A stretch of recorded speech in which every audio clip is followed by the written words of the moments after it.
ಸ್ವಾಮಿ ವಿವೇಕಾನಂದರ ಜೀವನದ ಇನ್ನೊಂದು ಘಟನೆ. ಸ್ವಾಮೀಜಿ ಆಗ ಲಂಡನ್ನಿನಲ್ಲಿ ಇದ್ದಂಥ ಸಂದರ್ಭ. ಒಮ್ಮೆ ಒಂದು ಕಡೆ ರಾಜಯೋಗದ ಕುರಿತು ಉಪನ್ಯಾಸ ನೀಡ್ತಾ ಇರ್ತಾರೆ. ಹಲವಾರು ಜನ ಸೇರಿದ್ರು. ಸ್ವಾಮಿ ಶಾರದಾನಂದರು, ವಿವೇಕಾನಂದ ಗುರುಬಾಯಿಗಳು ಕೂಡ ಇದ್ದರು.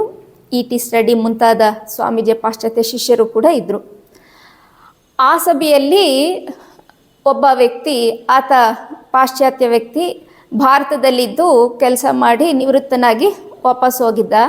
ಆತನಿಗೆ ಭಾರತವನ್ನು, ಭಾರತೀಯರನ್ನ ಕಂಡ್ರೆ ಯಾವುದೇ ಗೌರವ ಭಾವನೆ ಇರಲಿಲ್ಲ. ಆತ ಒಂದು ಸಭೆಯಲ್ಲಿ ಇದ್ಕೊಂಡು ಸ್ವಲ್ಪ ತೊಂದರೆ ಮಾಡೋದಕ್ಕೆ ಶುರು ಮಾಡ್ದ.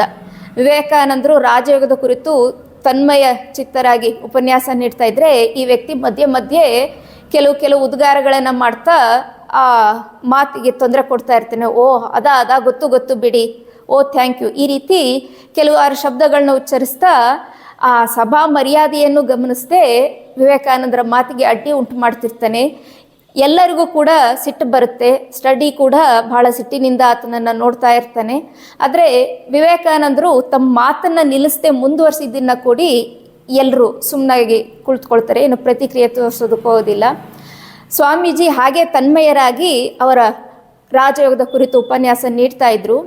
ಇವನು ಇದೇ ರೀತಿ ಮಾತು ಮುಂದುವರಿಸಿ ಬಹಳ ತೊಂದರೆ ಮಾಡ್ತಾ ಇದ್ದ. ನೀವು ಮದ್ರಾಸಿಗಳ, ಬಂಗಾಳಿಗಳ ಅಂತ ಹೀಗೆ ಕೆಲವಾರು ಉದ್ಗಾರ ಮಾಡ್ತಾ ಇದ್ದ.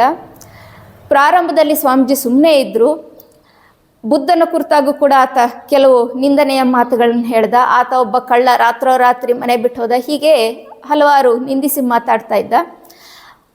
ಮತ್ತೊಮ್ಮೆ ಆತ ಸಿಪಾಯಿ ದಂಗೆಯ ಕುರಿತು ಮಾತನಾಡಿದಾಗ ಯಾವಾಗ ಭಾರತದ ಕುರಿತು, ಭಾರತೀಯರ ಕುರಿತು ನಿಕೃಷ್ಟ ಭಾವನೆಯಿಂದ ಆತ ಮಾತನಾಡಿದ್ನೋ ಆಗ ಸ್ವಾಮಿ ವಿವೇಕಾನಂದರು ಅವನ ಕಡೆ ತಿರುಗಿದ್ರು.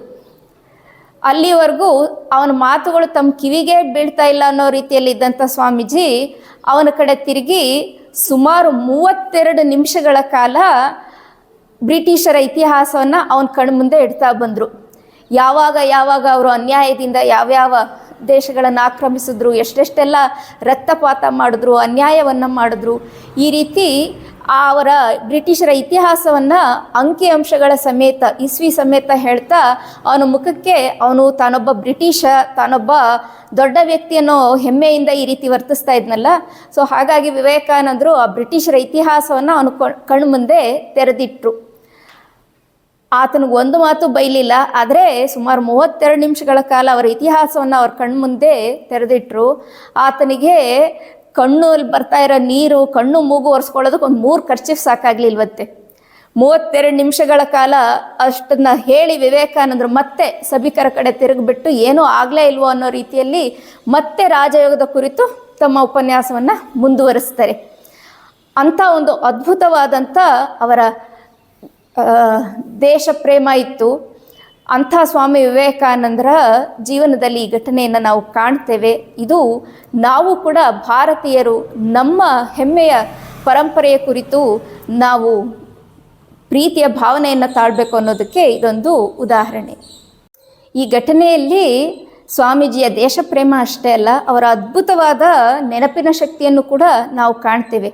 ಸ್ವಾಮೀಜಿಗೆ ನಮ್ಮ ಭಾರತದ ಇತಿಹಾಸ ಅಷ್ಟೇ ಅಲ್ಲ, ಪ್ರಪಂಚದ ಎಲ್ಲ ಇತಿಹಾಸಗಳು ಅಂಕಿಅಂಶದ ಸಮೇತ ನೆನಪಿದ್ವು. ಇಷ್ಟು ಅವರ ಜ್ಞಾನ ವಿಸ್ತಾರವಾಗಿತ್ತು. ಸ್ವಾಮಿ ವಿವೇಕಾನಂದರ ನೆನಪಿನ ಶಕ್ತಿಯು ಅದ್ಭುತ.